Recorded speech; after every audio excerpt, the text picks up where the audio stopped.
Gagawa tayo ngayon ng napakasarap na kakanin, mais kalamay.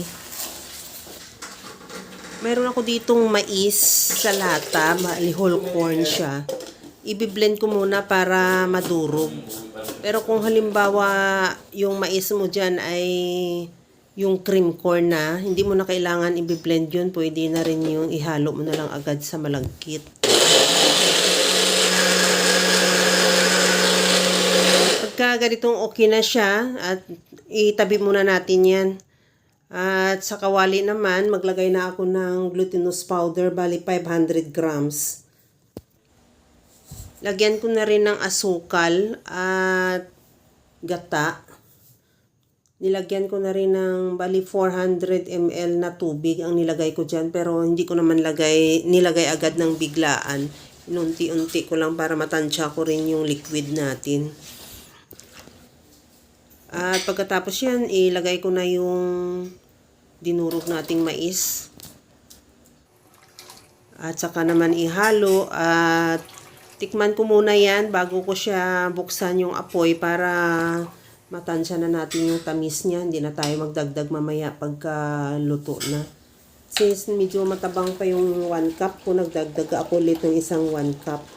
At ihalo lang din at hanggang sa matunaw at saka natin yan buksan yung apoy. At ituloy-tuloy na natin yung paghalo. Hindi talaga pwedeng tigilan yan dahil magkakaroon mo sa ilalim at masunog. Tuloy-tuloy lang talaga ang paghalo hanggang sa kagaya nito na paunti-unti na siyang lumalapot at hanggang sa maluto.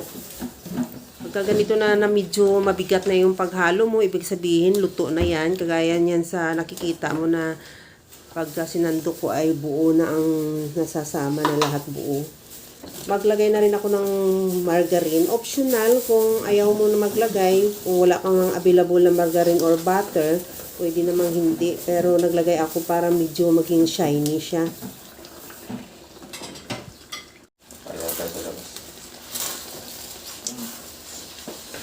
Pagka ganito na talagang tuyo na siya at talagang nakikita mo naman na talagang nasasandok na natin ng buo, okay na yan. At ilipat na lang natin sa ating molder at palamigin at ready to serve na. Kaya mga kalasa, kung nagustuhan mo yung ating video, please like na lang at pakishare na rin sa inyong mga friends. At kung bago ka pa lang sa aking channel, subscribe na at i-click mo na rin ang bell button para sa mga notification. Okay na to. Hanggang sa muli mga kalasa. Thank you for watching. Bye-bye!